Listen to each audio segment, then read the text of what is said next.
భారత క్రికెటర్ శుభ్మన్ గిల్ కు సిఐడి నోటీసులు ఇచ్చింది. గిల్ తో పాటు రాహుల్ తెవాటియా, మోహిత్ శర్మ, సాయి సుదర్శన్ కూడా నోటీసులు వచ్చాయి. 450 కోట్ల చిట్ ఫండ్ పోంజీ స్కామ్ కు సంబంధించి వీరికి నోటీసులు ఇచ్చింది సిఐడి.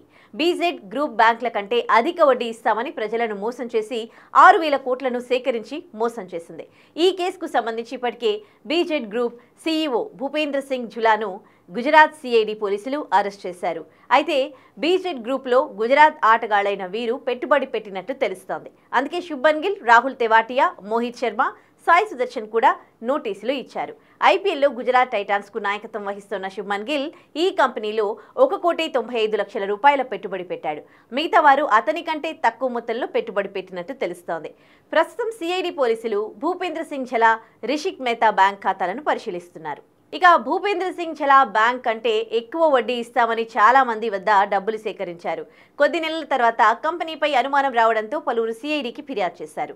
సిఐడి కేసు నమోదు చేసి విచారణ చేయగా 450 కోట్ల కుంభకోణం బయటపడింది. ఈ కేసులో ఇప్పటి వరకు 10 మంది అరెస్ట్ అయ్యారు. కాగా శుభ్మన్ గిల్ ప్రస్తుతం ఆస్ట్రేలియా పర్యటనలో ఉన్నాడు.